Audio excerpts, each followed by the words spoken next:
മൂസ ഹാജി. ഒരുപാട് ദൂരെ അങ്ങ് കണ്ണൂരിൻ്റെ ഹൃദയഭാഗത്ത് നിന്ന് ഇവിടെ എത്തിയ എൻ്റെ പ്രിയ സുഹൃത്തു കൂടിയായ സിദ്ദീഖ് സാബ്, നമ്മുടെ ഈ ബ്രൈറ്റ് അക്കാദമിയുടെ എല്ലാമായ അഷ്റഫ്, ചുരുങ്ങിയ ക്ലാസ് കൊണ്ട് തന്നെ തൻ്റേതായ പ്രസംഗ വൈഭവം നമുക്ക് മുമ്പിൽ കാഴ്ചവെച്ച പ്രിയപ്പെട്ട ഗിരീഷ്, നിങ്ങൾക്കെല്ലാവർക്കും എൻ്റെ ഹൃദ്യമായ നമസ്കാരം.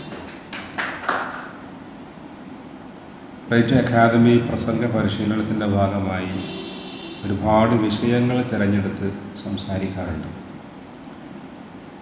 ഇന്ന് നമ്മുടെ വ്യക്തിത്വത്തെ മാറ്റിമറിക്കുന്ന, ഓരോരുത്തരും അറിയേണ്ട അതിപ്രധാന ഒരു വിഷയമാണ്, വളരെ പ്രധാനപ്പെട്ട ഒരു വിഷയമാണ് ചർച്ച ചെയ്യുന്നത്. നെഗറ്റീവ് ചിന്തകളെ അറിയുക, അകറ്റുക എന്നുള്ളത്.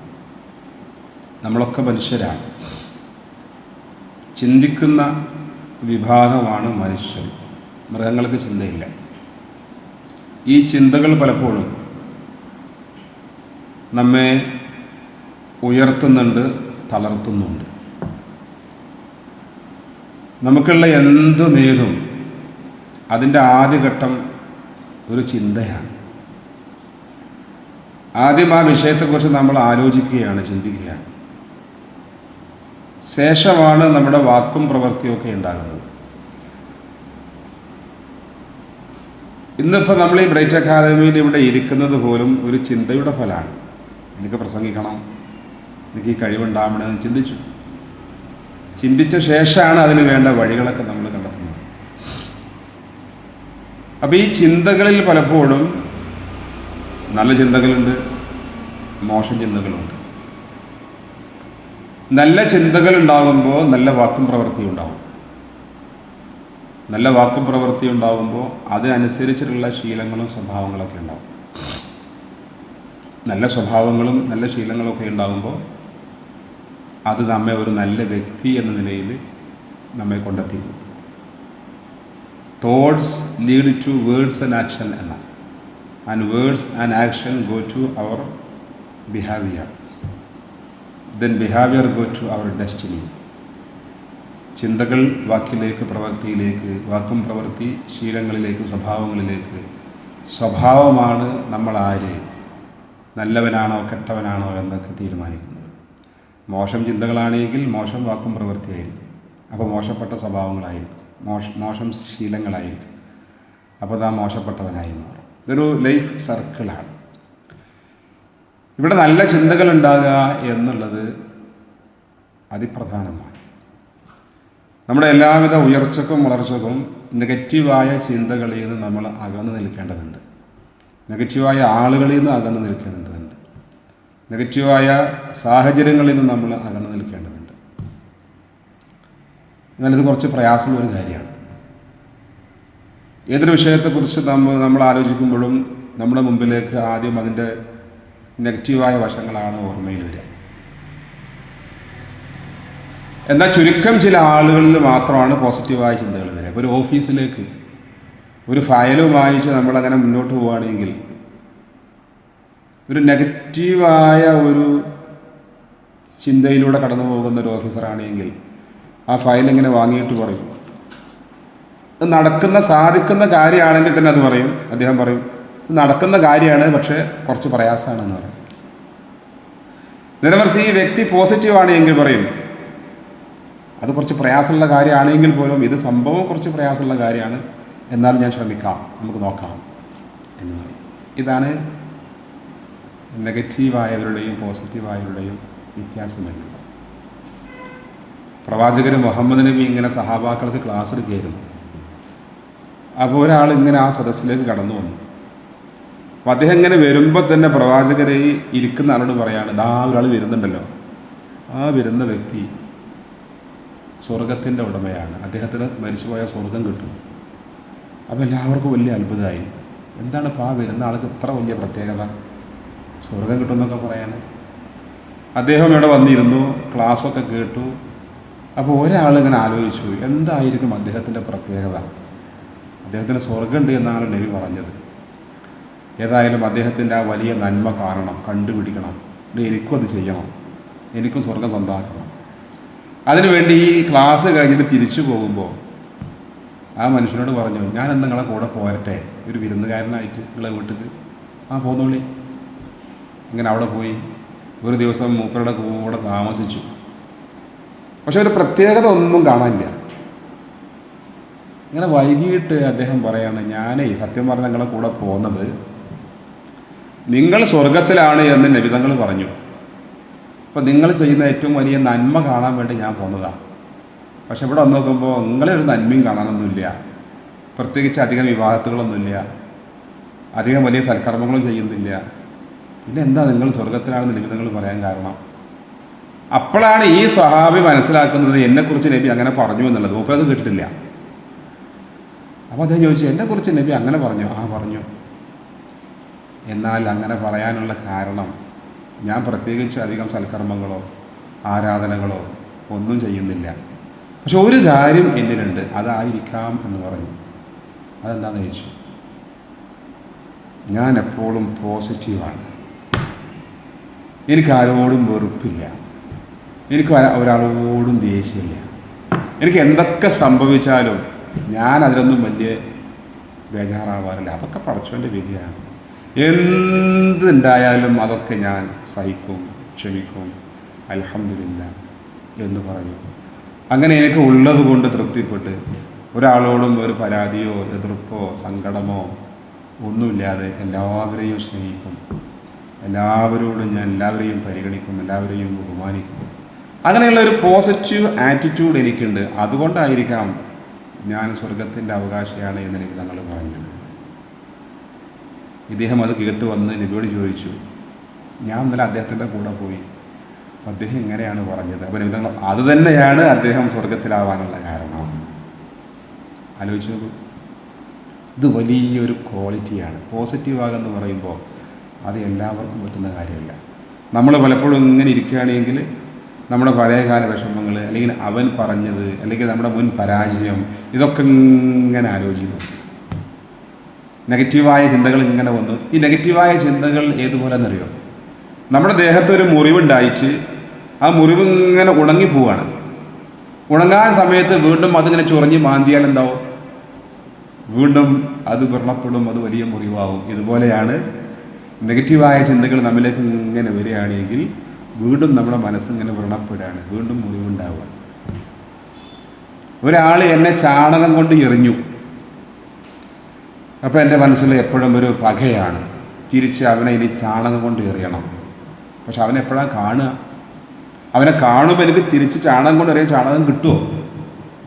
അപ്പോൾ അതുകൊണ്ട് ഞാൻ എപ്പോഴും കുറച്ച് ചാണകം എടുത്തിട്ട് ഒരു കടലാസിൽ ഇങ്ങനെ പൊതിഞ്ഞിട്ട് എൻ്റെ മടിയിൽ വെച്ച് ഇങ്ങനെ നടക്കുകയാണ്. എന്തിന്?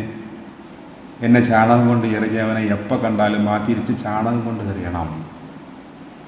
എന്താ സംഭവിക്കുന്നത്? ഞാൻ എപ്പോഴും ചാണകം എൻ്റെ മടിയിൽ വെച്ച് നടക്കുമ്പോൾ എന്നെ എപ്പോഴും ഒരു ചാണകത്തിൻ്റെ വാസന ഉണ്ടാവും. റൈറ്റ്? ഇതുപോലെയാണ് നെഗറ്റീവായി നമ്മളിങ്ങനെ ആലോചിച്ച് ചിന്തിച്ച് നടന്നു കഴിഞ്ഞാൽ നമ്മിൽ ആ അത്തരത്തിലുള്ളൊരു ഹോർമോൺ വന്ന് നമ്മൾ രോഗിയാവും. നമ്മൾ ശാരീരികമായി മാനസികമായി തകർന്നു പോകും. നെഗറ്റീവായ ചിന്തകളുള്ള ആളുകൾക്ക് 4 രോഗം നിർബന്ധമാണ്. മാനസികമായ രോഗങ്ങൾ ഒരുപാടുണ്ട്. നെഗറ്റീവായ ചിന്തകളുണ്ട് എങ്കിൽ അവന് ഉത്കണ്ഠയുണ്ടാവും, വരാൻ പോകുന്ന കാര്യങ്ങളെക്കുറിച്ച് ആദ്യം ഉണ്ടാവും, കഴിഞ്ഞു പോയ കാര്യങ്ങളെക്കുറിച്ച് വലിയ സങ്കടം ഉണ്ടാവും, സ്ട്രെസ് ഉണ്ടാവും, സമ്മർദ്ദങ്ങളുണ്ടാവും. സന്തോഷം എന്ന് പറയുന്ന പരിപാടി ഉണ്ടാവില്ല, എപ്പോഴും ദുഃഖമായിരിക്കും. മുഖത്തൊരു ഉന്മേഷം ഉണ്ടാവില്ല, ഒരു പ്രസന്നത ഉണ്ടാവില്ല. അങ്ങനെ ഇത്തരത്തിലുള്ള ഒരുപാട് പ്രശ്നങ്ങളാൽ അവൻ്റെ പ്രതിരോധ ശക്തി നശിക്കും, ഇമ്മ്യൂണിറ്റി പവർ നശിക്കും. അങ്ങനെ ഇന്ന് കാണുന്ന ഈ ജീവിതശൈലി രോഗങ്ങളായ ഷുഗർ, പ്രഷർ, കൊളസ്ട്രോൾ ഇതിനൊക്കെ അടിമയാവും. എത്രത്തോളം മാരകമായ ക്യാൻസർ വരെ ഉണ്ടാകാൻ കാരണമുണ്ട്. ക്യാൻസർ ഉണ്ടാവാൻ 9 കാരണങ്ങളാണ്. നമ്മൾ പറയാറുണ്ട്, നമ്മളെ അപ്പുറത്തുള്ള അയൽവാസി ആ നമ്പൂരി ഒരു ഇറച്ചി കഴിക്കാറില്ല, മത്സ്യം കഴിക്കാറില്ല, ഒന്നും കഴിക്കാറില്ല, അദ്ദേഹത്തിന് ക്യാൻസർ അത്ര എന്ന് പറയാറുണ്ട്. എന്താ കാരണം? ക്യാൻസർ ഉണ്ടാവാൻ ഒരു കാരണം മാത്രമല്ല, ആഹാര രീതി ശരിയാണ്. ഞാൻ തിരുവനന്തപുരത്ത് പോയപ്പോൾ RCCയിൽ ഡോക്ടറുമായി സംസാരിച്ചു. എൻ്റെ ഉപ്പക്ക് ക്യാൻസർ ആയിട്ട്. അപ്പോൾ അദ്ദേഹം പറഞ്ഞാണ് 9 കാരണങ്ങളാണ് ക്യാൻസർ ഉണ്ടാവാൻ. അതിൽ ഒരു കാരണം ഇതാണ്. ഈ നെഗറ്റീവായ ചിന്തകൾ, ദേഷ്യം, അസൂയ, പക, അനാവശ്യമായ തോന്നലുകൾ, ആളുകളുള്ള വെറുപ്പ്, എന്തിൻ്റെയും ദോഷവശങ്ങൾ കാണുക, ഇത്തരം ചിന്തകൾ നിങ്ങൾക്കുണ്ടോ, മനോഹരമായൊരു സമ്മാനം നമ്മളെ കാത്തിരിക്കുകയാണ്. ഏതാ? ക്യാൻസർ. നേരെ മറിച്ച് നല്ല പോസിറ്റീവായ, നല്ല ശുഭപ്രതീക്ഷ, ആത്മവിശ്വാസം, എല്ലാവരിലും ഒരു നല്ല മനസ്സ് കാണുക, എന്തിൻ്റെയും ഒരു നല്ല വശം കാണുക, അങ്ങനെ ചിന്തിച്ചു പോകുന്ന ആളുകൾക്കുള്ള ഒരു സമ്മാനമാണ് ആരോഗ്യം, ദീർഘായുസ്, സന്തോഷം, സമാധാനം. ഏത് വേണം? നമുക്ക് സന്തോഷം വേണം, സമാധാനം വേണം. നമ്മുടെ വിഷയം നെഗറ്റീവ് ചിന്തകളെ അറിയുക എന്നുള്ളതാണ്. അറിഞ്ഞാൽ മാത്രമേ ഇവിടെ നേരത്തെ അധ്യക്ഷൻ സൂചിപ്പിച്ച പോലെ ആ നെഗറ്റീവ് ചിന്തകളെ അകറ്റാൻ പറ്റുള്ളൂ. അപ്പോൾ ഞാനും നിങ്ങളൊക്കെ ആദ്യം ചെയ്യേണ്ട പരിപാടി നെഗറ്റീവ് ചിന്ത എന്നിലുണ്ടോ എന്നുള്ളതാണ്. അതിന് കൂടുതൽ ആലോചിച്ച് തല ഉണ്ടാക്കുകയൊന്നും വേണ്ട. സ്വയം നമ്മോട് തന്നെ ഒരു 2-3 ചോദ്യങ്ങൾ ചോദിച്ചാൽ മതി. ആ ചോദ്യങ്ങൾക്ക് യെസ് എന്നാണ് ഉത്തരമെങ്കിൽ നമുക്കൊക്കെ നെഗറ്റീവ് ചിന്തകൾ ഉണ്ട് എന്ന അത് ബോധ്യമായാൽ പിന്നെ അവ അകറ്റാൻ നമ്മൾ തയ്യാറാവും. ഒന്നാമത്തെ ചോദ്യം സ്വയം ചോദിക്കാം. നെഗറ്റീവായ ആളുകൾ എപ്പോഴും ഇങ്ങനെ പറഞ്ഞുകൊണ്ടിരിക്കുന്നറിയോ? ഏത് വിഷയത്തിൽ അവർ കാരണങ്ങൾ പറയൽ? അവരിങ്ങനെ എപ്പോഴും പറയും, സമയം കിട്ടിയില്ല, സമയം ഉണ്ടായില്ല, പൈസ ഉണ്ടായില്ല, നേരം ഉണ്ടായില്ല, അല്ലെങ്കിൽ എനിക്കത് അതിനുള്ളൊരു മോട്ടിവേഷൻ ഉണ്ടായില്ല. ഇങ്ങനെ എപ്പോഴും പറയുന്നൊരു ശീലം നമുക്കുണ്ടോ? നമ്മൾ നെഗറ്റീവാണ്. ചിലപ്പോഴൊക്കെ നമ്മൾ പറയേണ്ടി വരും സമയം കിട്ടിയില്ല എന്നുള്ളത്. ചില കാര്യങ്ങൾക്ക് നമുക്ക് പണം ഉണ്ടായില്ല എന്ന് പറയേണ്ടി വരും, അതല്ല പറയുന്നത്. പക്ഷേ നിരന്തരമായി നമ്മൾ പറയുന്ന ഒരു പരിപാടിയാണ് സമയം ഉണ്ടായില്ല, സമയമില്ല, സമയം കിട്ടിയില്ല. ഇങ്ങനെ നിരന്തരമായിട്ട് നമ്മൾ പറയുന്നുണ്ടോ, നമ്മളെന്താകുന്നു? നെഗറ്റീവാണ്. മറ്റൊന്ന്, എന്നെക്കൊണ്ടത് പറ്റൂല, എനിക്കത് കഴിയില്ല. ഇങ്ങനെ എന്തൊരു വിഷയം നമുക്ക് പറ്റുന്നത് തന്നെ ആയിരിക്കാം, എന്നാൽ പോലും അത് എനിക്ക് പറ്റൂല, എന്നെക്കൊണ്ടത് കഴിയില്ല. ഇങ്ങനെ ഒരു പറയുന്ന ശീലമുണ്ടോ, നമ്മൾ നെഗറ്റീവാണ്. മൂന്നാമത്, നല്ല കാര്യങ്ങളൊക്കെ ചെയ്യുമ്പോൾ നമ്മൾ മിണ്ടാതിരിക്കുന്നുണ്ടോ? നമ്മളെ ഭാര്യ, മക്കൾ, വേണ്ടപ്പെട്ടവർ, സുഹൃത്തുക്കൾ എത്ര നല്ലത് ചെയ്താലും ഒന്ന് പുഞ്ചിരിക്കൂല്ല, ഒരു അപ്രിസിയേഷനും ഇല്ല. എന്നാൽ മനസ്സിലാക്കാം നമ്മൾ നെഗറ്റീവിൻ്റെ കൊട്ടകളാണ്. പോസിറ്റീവ് മനോഭാവമുള്ള ആളുകൾ ഭാര്യ ഒരു നല്ല കട്ടൻ ചായ കൊടുത്തു കഴിഞ്ഞാൽ ഒന്നുമില്ലെങ്കിൽ ഇങ്ങനെ കട്ടും, വെരി ഗുഡ്. പോസിറ്റീവ് ആറ്റിറ്റ്യൂഡുള്ള ആളുകളാണെങ്കിൽ അവർ ഉൾക്കൊള്ളുന്ന വാട്സപ്പ് ഗ്രൂപ്പിൽ നല്ലൊരു ഹൃദ്യമായൊരു സന്ദേശം വന്നു കഴിഞ്ഞാൽ ഒരു ലൈക്ക് അടിക്കും. നമ്മൾ എത്ര നല്ല കാര്യങ്ങൾ നമ്മുടെ മക്കളോ പ്രിയപ്പെട്ടവരോ ചെയ്യുന്നത് കണ്ടാലും ഒരു അപ്രിസിയേഷനും ഇല്ല എങ്കിലും നമ്മൾ എന്താകുന്നു? നെഗറ്റീവിൻ്റെ കൊട്ടകളാണ്. രക്ഷിതാക്കൾക്ക് അറിയാനുള്ള എളുപ്പമാർഗ്ഗം ഞാൻ പറഞ്ഞുതരാം. പരീക്ഷ കഴിഞ്ഞിട്ട് കുട്ടികൾ ആ പ്രോഗ്രസ് കാർഡ് ഇങ്ങനെ കൊണ്ടുവരികയാണ്. അപ്പോൾ അതിൽ 50 മാർക്കുണ്ട്, 20 മാർക്കുണ്ട്, 30 മാർക്കുണ്ട്. എന്നാൽ ഒരു വിഷയത്തിൽ അവന് 10 മാർക്കുണ്ട്. അത് കിട്ടിയിട്ട് വേഗം ആ 10 മാർക്കിലേക്കാണോ നോക്കുന്നത് എങ്കിൽ നിങ്ങൾ നെഗറ്റീവിൻ്റെ കൊട്ടയാണ്. എന്താണ് അതിൽ 10 മാർക്ക്? നേരെ മറിച്ച് നമ്മൾ പോസിറ്റീവ് ആണ് എങ്കിൽ എന്താ പറയുക? മിടുക്കൻ, ഇംഗ്ലീഷിൽ 50 മാർക്കുണ്ടല്ലോ, നല്ല കുട്ടിയാണ്, നീ ഒന്നും കൂടി ശ്രദ്ധിച്ചു കഴിഞ്ഞാൽ നിനക്ക് ഹിന്ദിയിലും അറബിയിലൊക്കെ നല്ല മാർക്ക് വാങ്ങാൻ പറ്റും. ഇങ്ങനെ ഏറ്റവും അധികം കിട്ടിയ മാർക്കിലേക്കാണ് നമ്മൾ നോക്കുന്നത് എങ്കിൽ നമ്മൾ പോസിറ്റീവാണ്.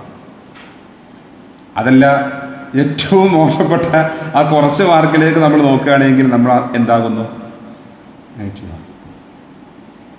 ഒരു ജീവിതത്തിലൊക്കെ ഉണ്ടായ ചില സംഭവങ്ങൾ അത് വല്ലാത്തൊരു ഭീകര സംഭവമായിരുന്നു. എന്തെങ്കിലും ഒരു സംഭവം കഴിഞ്ഞ് ഇന്നും അതിനെക്കുറിച്ച് ആലോചിച്ച് ഇങ്ങനെ പറയുകയാണ്, അതെൻ്റെ മനസ്സിനെ വല്ലാതെ വേദനിപ്പിച്ചൊരു ഒരു സംഭവമായിരുന്നു എന്ന് പറഞ്ഞ് എന്നോ കഴിഞ്ഞൊരു സംഭവം ഇപ്പോഴും ഇങ്ങനെ ഇടയ്ക്കിടയ്ക്ക് എടുത്തു പറയുന്ന സ്വഭാവം നമുക്കുണ്ടോ? നമ്മളെന്താകുന്നു? ഇങ്ങനെ ധാരാളം ചോദ്യങ്ങളുണ്ട്. അല്ലെങ്കിൽ ചില ആളുകൾ പറയും, ആ ഒരൊറ്റ പ്രശ്നമാണ് എന്നെ തളർത്തിയത്.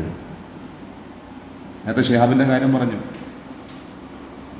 ജന്മത്തെ പോലും അതിജീവിച്ചുകൊണ്ടല്ലേ, ജന്മത്തിലൂടെ വന്ന ആ ഒരു വൈകല്യത്തെ അതിജീവിച്ചുകൊണ്ട് അദ്ദേഹം വിജയിച്ചു എന്ന്. പക്ഷെ നമ്മളങ്ങനെയല്ല പറയാം. നമ്മൾ പറയും, ഞാൻ പണ്ട് പ്രസംഗിക്കാനായിട്ട് വേദിയിൽ കയറി, അന്നുണ്ടായിരുന്ന അധ്യക്ഷൻ എന്നെ അന്ന് പരിഹസിച്ചു, കളിയാക്കി, കുറ്റം പറഞ്ഞു. ആ ഒരൊറ്റ സംഭവത്തോടെ പിന്നെ ഞാൻ വേദിയിൽ കയറിയിട്ട് തന്നെ ഇല്ല, പിന്നെ ഞാനത് നിർത്തി വെച്ചു. ഇത് ഇടയ്ക്കിടയ്ക്ക് ഇവൻ പറയുകയാണെങ്കിൽ ഇവനെന്താകുന്നു? നെഗറ്റീവാണ്. നമ്മളെ ആളുകൾ കളിയാക്കാം, പരിഹസിക്കാം, ഒക്കെ ഉണ്ടാവാം. പക്ഷെ അതൊന്നും ശ്രദ്ധിക്കാതെ വീണ്ടും മുന്നേറുന്നുണ്ടോ അവൻ പോസിറ്റീവാണ്. അതേപോലെ ഇടക്കിടക്ക് പറയാണ് എനിക്കത് ചെയ്യാൻ പറ്റുമെന്ന് തോന്നുന്നില്ല. അല്ലെങ്കിൽ പറയാണ് എൻ്റെ ഇടം നേരത്തെ പറഞ്ഞതുപോലെ നീ ബെസ്റ്റിയാണ്, നിന്നെക്കൊണ്ട് കഴിയും, എന്നെക്കൊണ്ട് പറ്റൂല. 2 കോംപ്ലക്സാണ് പ്രധാനമുള്ളത്. ഒന്ന് കേമൻ കോംപ്ലക്സ്, മറ്റൊന്ന് കോന്തൻ കോംപ്ലക്സ്. കോന്തൻ കോംപ്ലക്സ് ആണ് ഏത്? അത് എനിക്ക് പറ്റൂല, എനിക്ക് കഴിയില്ല, ഞാൻ മോശമാണ്, എന്നെക്കൊണ്ട് സാധ്യമല്ല, ഇങ്ങനെ പറയുന്നു. അപ്പം ഇതൊക്കെ, ഇത്തരം ചിന്തകളൊക്കെ അല്ലെങ്കിൽ ഇത്തരം ശീലങ്ങൾ, ഇത്തരം സംസാരങ്ങൾ നമ്മിലുണ്ടോ നമുക്ക് മനസ്സിലാക്കാം നമ്മളെന്താകുന്നു, നെഗറ്റീവാണ്. ഇനി ഓരോരുത്തരും ആലോചിച്ച് നോക്കുക, ഞാനിതിൽ പെടുന്നുണ്ടോ, ഉണ്ടെങ്കിൽ ഇതിനൊക്കെ മാറ്റുക, നേരെ ഓപ്പോസിറ്റ് ആക്കുക. ചിന്തകൾ എന്ന് പറയുമ്പോൾ ഞാൻ പറഞ്ഞല്ലോ, നല്ല ചിന്തകളും ചീത്ത ചിന്തകളൊക്കെ നമ്മളിലേക്ക് വരും. പക്ഷെ നമ്മളെന്താ ചെയ്യേണ്ടത്? ഇപ്പം എനിക്ക് ചിന്തിക്കാൻ പറ്റുമോ എൻ്റെ മനസ്സിലേക്ക് ചീത്ത ചിന്തകളൊന്നും വരരുത് ചിന്തിക്കാൻ പറ്റുമോ? പറ്റൂല. ഞാൻ ചിന്ത നമ്മുടെ നിയന്ത്രണത്തിലല്ല. ഇപ്പം നിങ്ങളിങ്ങനെ പോവുകയാണ്, സുന്ദരിയായൊരു പെൺകുട്ടിയെ കണ്ടു, അപ്പോൾ നമ്മൾ നോക്കുകയാണ്, നല്ല ഭംഗിയുണ്ടല്ലോ, അത് നമ്മൾ പറയാത്തതിൻ്റെ ചിന്ത വരികയാണ്. ചിന്തകൾ ഒരിക്കലും നമുക്ക് എന്ത് ചെയ്യാൻ പറ്റില്ല, ബ്ലോക്ക് ചെയ്യാൻ പറ്റില്ല. പിന്നെ എന്താ ചെയ്യാൻ പറ്റുക? ചിന്തകൾ മനസ്സിൽ വേരൂന്നാതിരിക്കാൻ വേണ്ടി ശ്രമിക്കുക എന്നുള്ളതാണ്. ചിന്ത വന്നോട്ടെ, പക്ഷെ ആ ചിന്ത തന്നെ പിന്നെ ഇവിടുന്ന് വീട്ടിലെത്തോളം ആ പെൺകുട്ടിയെ കുറിച്ച് മാത്രം ചിന്തിക്കുക. അതാണ് പ്രശ്നം. അതുണ്ടാവരുത്. 2 സന്യാസികൾ ഇങ്ങനെ പുഴ കടക്കുകയാണ്. പുഴ കടക്കാൻ വേണ്ടി പോകുമ്പോൾ ഒരു സുന്ദരിയായ പെണ്ണ് അവിടെ നിൽക്കുന്നുണ്ട്. ആ പെണ്ണ് പറഞ്ഞു, എനിക്ക് അക്കരെ കടക്കാൻ പേടിയാണ്, എന്നെ ഒന്ന് എടുത്തിട്ട് അക്കരെ കൊണ്ടാക്കി തരുമോ? സന്യാസിമാരിങ്ങനെ നോക്കി, സുന്ദരിയായ ഒരു പെൺകുട്ടി, ഒരു യുവതിയാണ്. ഒരു സന്യാസി വേഗം ചെയ്തു, അവളങ്ങനെ അണച്ചു കൂട്ടിപ്പിടിച്ച് ഇങ്ങനെ കെട്ടിപ്പിടിച്ചു, മാറോട് ഇങ്ങനെ കെട്ടിപ്പിടിച്ച് ഇങ്ങനെ ഉയർത്തിപ്പിടിച്ചിട്ട് പുഴ ഇങ്ങനെ കടന്നു. പുഴ കടന്ന് അക്കരെ കൊണ്ടുപോയി അപ്പുറത്ത് അക്കരാക്കി കൊടുത്തു. അവളെ വഴിക്ക് പോയി. ഈ 2 സന്യാസിമാരിങ്ങനെ പോകുമ്പോൾ ഒരു സന്യാസി പറയാണ്, എന്നാലും ഇത് ചെയ്തത് വല്ലാത്തൊരു വിഷയാട്ടോ, ഒരു പെണ്ണിനിങ്ങനെ കെട്ടിപ്പിടിച്ച് എടുത്തുകൊണ്ട് അതൊരു യുവതിയെ, ഈ ഒരു സന്യാസിയല്ലേ? ഇത് എവിടുന്നാണ് പറയുന്നത്? ഇവർ പുഴ കടന്നിട്ട് അവരുടെ മഠത്തിൽ അവിടെ എത്തിയ ശേഷമാണ് പറയുന്നത്. അപ്പം ഈ കെട്ടിപ്പിടിച്ച് ആ അപ്പുറത്ത് ആക്കി കൊടുത്ത സന്യാസി പറയണേ, ഞാൻ അവളെ അങ്ങനെ പിടിച്ച് കെട്ടിപ്പിടിച്ച് അവളെ പുഴ കടത്തി കൊടുത്തു, അത് വിട്ടു, നീ ഇപ്പോഴും അവളെ കെട്ടിപ്പിടിച്ചുകൊണ്ടിരിക്കുകയാണോ എന്ന് ചോദിച്ചു. അപ്പോൾ സംഭവം എന്താ വെച്ച് കഴിഞ്ഞാൽ, ഇങ്ങനെ പ്രശ്നങ്ങൾ ഉണ്ടാവാം, അത് പോസിറ്റീവ് നെഗറ്റീവ് ഒക്കെ ഉണ്ടാവാം, അതാ സംഭവം കഴിഞ്ഞാൽ കഴിഞ്ഞു. പക്ഷെ വീണ്ടും അവളെക്കുറിച്ച് അല്ലെങ്കിൽ ആ ചിന്തയെക്കുറിച്ച് ഇങ്ങനെ അതിൽ വേരൂന്ന, അവിടെയാണ് പ്രശ്നം. അത് പാടില്ല. അത് വേരൂന്നാതിരിക്കാൻ നമ്മൾ എന്ത് ചെയ്യണം? വേറെ ചിന്തകളിലേക്ക്, വേറെ വിഷയങ്ങളിലേക്ക്, നമുക്ക് ഇഷ്ടപ്പെടുന്ന, ഉദാഹരണമായിട്ട് ഒരു ചിന്ത നമ്മൾ വല്ലാതെ അകറ്റുകയാണെങ്കിൽ അത് മാറാൻ നമുക്ക് ഇഷ്ടമുള്ള എന്തെങ്കിലുമൊക്കെ കാര്യങ്ങൾ ചെയ്യാം. ഉദാഹരണമായിട്ട് നല്ല പാട്ട് കേൾക്കാം, ഒരു പാട്ട് നമുക്ക് പാടി നോക്കാം. ഒരു നെഗറ്റീവായ ചിന്ത നമ്മൾ അകറ്റുകയാണ്, ഒരു സിനിമ കണ്ടു നോക്കാം, അപ്പോൾ ചിന്ത കണ്ടു മാറിപ്പോവും. അതേപോലെ ഒറ്റയ്ക്ക് ഇരിക്കാതിരിക്കുക. ഒറ്റയ്ക്ക് ഇരിക്കുമ്പോൾ നിങ്ങൾ നോക്കൂ, നിങ്ങൾ ഒറ്റയ്ക്ക് ഇരിക്കാന്നുണ്ടെങ്കിൽ നല്ല ചിന്തകൾ മനസ്സിലേക്ക് വരില്ല. ഒറ്റയ്ക്ക് ഇരിക്കുമ്പോൾ ഇങ്ങനെ ഓരോ കുറ്റങ്ങൾ, ഓരോ പ്രശ്നങ്ങൾ, ഓരോ വിഷമങ്ങൾ, ഓരോ പ്രയാസങ്ങൾ, നമ്മുടെ മറ്റുള്ള അല്ലെങ്കിൽ അലസത, അല്ലെങ്കിൽ ഉറങ്ങുക, അല്ലെങ്കിൽ അനാവശ്യമായ പല പ്രവർത്തനങ്ങൾ, ഒറ്റയ്ക്ക് ഇരിക്കുമ്പോൾ ശൂന്യമായ മനസ്സ് ചെകുത്താൻ്റെ പണിപ്പുരയെന്ന. കൂട്ടമായിരിക്കുമ്പോൾ നമുക്ക് ഒരുപാട് പോസിറ്റീവായ ചിന്തകൾ. ഇപ്പോൾ നമ്മളിപ്പോൾ 4 പേരുള്ളെങ്കിലും കൂട്ടമായിരുന്നപ്പോൾ എൻ്റെ സംസാരം കേൾക്കുന്നു, അശ്രബിൻ്റെത് കേൾക്കുന്നു, അപ്പോൾ എന്തായി? പോസിറ്റീവാകും നമ്മൾ. ഒറ്റയ്ക്ക് ഇരിക്കുകയാണെങ്കിലോ നെഗറ്റീവായി മാറും. അപൂർവം ചില ആളുകൾക്ക്, മനസ്സിനെ നന്നായിട്ട് നിയന്ത്രിക്കാൻ പറ്റുന്ന ആളുകൾക്ക് ഒറ്റയ്ക്കിരുന്നാലും ആ ഒറ്റയ്ക്കിരിക്കുമ്പോൾ അവർക്ക് പോസിറ്റീവായ കാര്യങ്ങൾ ചെയ്യാൻ പറ്റും, പുസ്തകങ്ങൾ വായിക്കാൻ പറ്റും, എഴുതാൻ പറ്റും. പക്ഷെ അപൂർവം ആളുകൾക്ക് പറ്റും. ഇപ്പം നല്ല പാട്ടൊക്കെ പാടുക, ഇടയ്ക്ക് ഒരു 4 വരി പാട്ടൊക്കെ പഠിക്കുക. നമ്മൾ ഈ 4 വരി പാട്ട് പഠിച്ചിട്ട് അത് പാടുന്നതും അത് ആളുകൾക്ക് മുമ്പിൽ അവതരിപ്പിക്കുന്നതും അത് മനപ്പാടാക്കുന്നതൊക്കെ ഒരുപാട് ഗുണമുള്ള കാര്യമാണ്. ഒന്നാമത്തെ കാര്യം, നമുക്ക് വീണ്ടും ഈ മെമ്മറി പവർ, ഓർമ്മശക്തി വർദ്ധിപ്പിക്കാൻ കാരണമാവും. ഒരു 4 വരി പാട്ട് ഇങ്ങനെ ഇടയ്ക്കിടയ്ക്ക് പഠിക്കുകയാണെങ്കിൽ ഇതിങ്ങനെ വർക്ക് ചെയ്യും ബുദ്ധി. അപ്പോൾ അതവിടെ പഠിഞ്ഞു. പിന്നെ അടുത്ത ആഴ്ച വരുമ്പോൾ വേറൊരു 4 വരി പാട്ട് അങ്ങനെ പഠിച്ചു വെക്കുക. അതേപോലെ ഏതെങ്കിലുമൊക്കെ മഹാന്മാരുടെ കോഡ്സുകൾ, ഇതൊക്കെ പഠിച്ചു വെക്കുക. അപ്പോൾ നെഗറ്റീവായ ചിന്തകളൊക്കെ അങ്ങനെ മാറി കിട്ടും. എത്രയോ ഇന്ന് നമുക്ക് സുഖമാണ്, യൂട്യൂബിലൊക്കെ നോക്കിയാൽ മതി, നല്ല നല്ല ഗാനങ്ങളൊക്കെ നമുക്ക് അല്ലേ കിട്ടൂലേ? മിന്നാമിനുങ്ങേ മിന്നും മിനുങ്ങേ എങ്ങോട്ടാണ് ഇത് ബാക്കി അങ്ങനെ രണ്ടുപേരും പഠിച്ചു നോക്കുക. അതേപോലെ രാവിലെ എണീറ്റ് കഴിഞ്ഞാൽ നമ്മളെന്താ ചെയ്യേണ്ടത് അറിയാം? ആദ്യം ആളുകൾ നോക്കുക, വേഗം വാട്സപ്പ് നോക്കും, അല്ലെങ്കിൽ വാർത്ത കാണും, അല്ലെങ്കിൽ പത്രം വായിക്കും.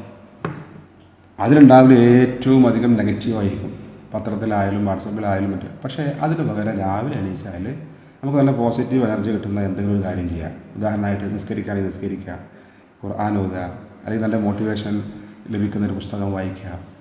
അങ്ങനെ നമുക്ക് ഏറ്റവും അധികം നമ്മളെ പോസിറ്റീവ് ആക്കുന്ന കാര്യങ്ങൾ ചെയ്യാം.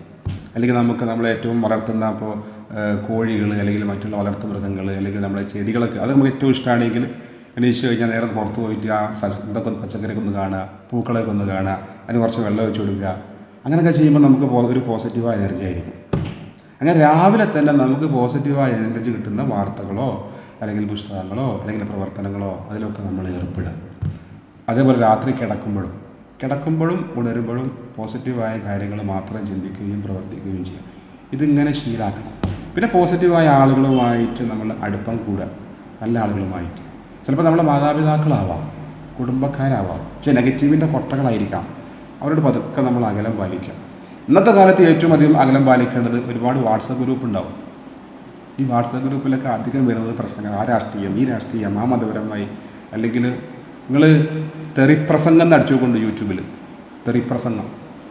അപ്പോൾ ഈ ഉസ്താദ് ഉണ്ടാകും, ആ ഉസ്താദിനെ കുറ്റം പറയുന്നത്, മറ്റുള്ളത്, അല്ലെങ്കിൽ ആ മതക്കാർ, ഈ മതക്കാർ, ഇങ്ങനെ വേണ്ടാത്തതായിരിക്കും. അപ്പോൾ നമുക്ക് ആദ്യം ചെയ്യേണ്ടത് എത്ര ഗ്രൂപ്പുണ്ടെന്ന് നോക്കുക.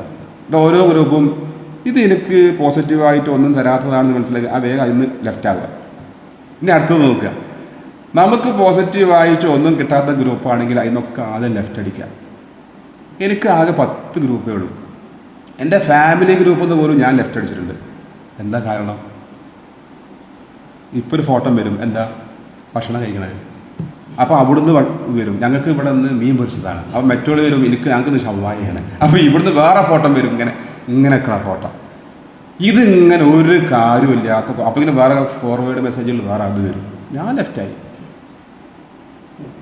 നമുക്ക് ഗുണമുള്ള ഉപകാരമുള്ള ചില ആളുകളുടെ മൊബൈൽ 500-600 വാട്സപ്പ് ഗ്രൂപ്പാണ്. ഒരു ജീവിതത്തിൽ വേറെ എന്തെങ്കിലും സമയമുണ്ടാവും. ഒരു 10 ഗ്രൂപ്പിലധികം നമ്മുടെ ഇതിൽ ഫോണിൽ പാടില്ല. വളരെ പ്രധാനപ്പെട്ട 10 ഗ്രൂപ്പ്. പിന്നെ വേണമെങ്കിൽ അഡ്മിൻ ഓൺലി ആയ കുറച്ച് ഗ്രൂപ്പുകളുണ്ടെങ്കിൽ അത് മാത്രം. ബാക്കിയുള്ളതൊക്കെ ലെഫ്റ്റ് അടിക്കുക. അതാണ് ഇന്നത്തെ കാലത്ത് പോസിറ്റീവാകാൻ ഏറ്റവും പ്രധാനമായി വേണ്ടത്. അപ്പോൾ ഇങ്ങനെ നമ്മൾ സ്വയം പോസിറ്റീവ് ആവുക, പോസിറ്റീവ്നെസ് മറ്റുള്ളവരിലേക്ക് നൽകുക. ഒരിക്കലും നമ്മൾ ഞണ്ടിനെ പോലെ ആവരുത്.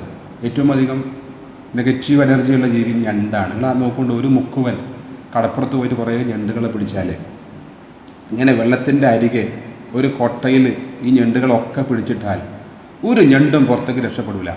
എന്താ കാരണം എന്നറിയാം? ഒരു ഞണ്ട് ഇങ്ങനെ കയറി രക്ഷപ്പെടാൻ വേണ്ടി ശ്രമിക്കുമ്പോൾ ഇവിടുന്ന് വേറൊരു ഞണ്ട് പിടിച്ചിട്ട് വലിക്കും, താഴോട്ടിടും. അപ്പോഴേക്കും വേറൊരു ഞണ്ട് രക്ഷപ്പെടാൻ വേണ്ടി ഇങ്ങനെ ശ്രമിക്കുമ്പോൾ ഒരു ഞണ്ട് ഇങ്ങോട്ട് വീണ്ടും പിടിച്ച് വലിക്കും. അതുകൊണ്ട് മുക്കുവന്മാരെയും ഞണ്ടിനെ പിടിച്ചാൽ ആ കൊട്ട അടച്ചു വെക്കാറില്ല. കാരണം ഒരു ഞണ്ടും പുറത്തു പോകില്ല. ഇതുപോലെയാണ് ചില മനുഷ്യന്മാർ. എന്തെങ്കിലുമൊക്കെ കാര്യം ചെയ്യാൻ വേണ്ടി ശ്രമിക്കുമ്പോൾ അങ്ങോട്ട് പിടിച്ച് വലിക്കും, താഴത്ത് വിടും. അങ്ങനെ കുറേ നമ്മൾ സ്വന്തം മാതാപിതാക്കളുണ്ടാവാം, അയൽവാസികളൊക്കെ ഉണ്ടാവാം. ഞാൻ പ്രസംഗം പഠിക്കാൻ പോവുകയാണ്, അപ്പോൾ ഒറ്റ വലിയാണ്. ഈ സമയത്ത് പ്രസംഗം എനിക്കെന്താ പിരാന്തട്ടോ എന്ന് പറഞ്ഞുകൊണ്ട് ഒരു വലിയ അങ്ങോട്ട്. എന്ത് കാര്യങ്ങൾക്കും നെഗറ്റീവ് നൽകുന്ന മനുഷ്യന്മാരുണ്ട്. അപ്പോൾ എൻ്റെ പ്രിയമുള്ളവരെ, നമ്മൾ സ്വയം നാം നെഗറ്റീവ് എനർജി നൽകുന്നവരോ അല്ലെങ്കിൽ നെഗറ്റീവായ ആളുകളാണോ എന്നത് അറിയുക.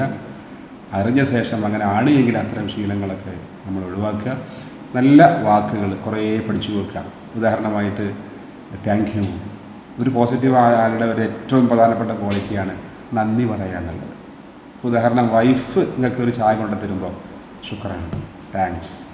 അല്ലെങ്കിൽ മക്കൾ നമ്മളിങ്ങോട്ട് പോരുകയാണ്, അപ്പോൾ ഗ്ലാസ് അല്ലെങ്കിൽ മൊബൈൽ മറന്നു, മോനെ എൻ്റെ മൊബൈൽ അവിടെ മേശയിലുണ്ട്, മേശമുണ്ട്, അതൊന്ന് എടുത്തേ.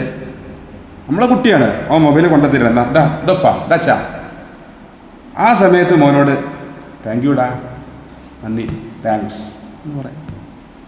അങ്ങനെ അതേപോലെ തന്നെ ഒരു കുട്ടിയുടെ നല്ല കാര്യം ചെയ്തു, അപ്പോൾ നിങ്ങൾ ശരിയാണ്, നിങ്ങൾ എന്തെങ്കിലുമൊക്കെ ഒരു അവൻ്റെ റൂം അവൻ വൃത്തിയാക്കി ബെഡ്ഷീറ്റ് മടക്കി വെച്ചു, ആ വെരി ഗുഡ്, നല്ല കുട്ടി എടുക്കാൻ അപ്രിഷ്യേറ്റ് ചെയ്യാം, നന്ദി പറയാം.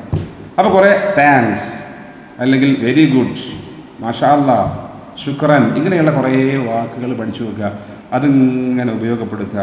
തീർച്ചയായും നമ്മൾ പോസിറ്റീവായി മാറും. പിന്നെ എഴുത്തിലുണ്ട്, പറച്ചിൽ മാത്രം. നേരത്തെ പറഞ്ഞതുപോലെ സിദ്ദീഖ് സാറ് പറഞ്ഞ പോലെ നമ്മൾ കാണാം, ചില ഹോട്ടലിലൊക്കെ കിച്ചൻ്റെ ഭാഗത്തുണ്ടാവും ഇങ്ങനെ എഴുതിയിട്ടുണ്ട്, എന്താ, അനുവാദം കൂടാതെ അകത്ത് പ്രവേശിക്കരുത്. ആ വാക്ക് നെഗറ്റീവാണ്, അങ്ങനെ എഴുതി വെക്കാൻ പാടില്ല. എന്താ എഴുതി വെക്കുക? അനുവാദം ചോദിച്ച് മാത്രം അകത്ത് പ്രവേശിക്കുക, അതാണ് പോസിറ്റീവ്. രണ്ടും ആശയം ഒന്നാണ്, പക്ഷെ ഒന്ന് നെഗറ്റീവാണ്, മറ്റൊന്ന് പോസിറ്റീവാണ്.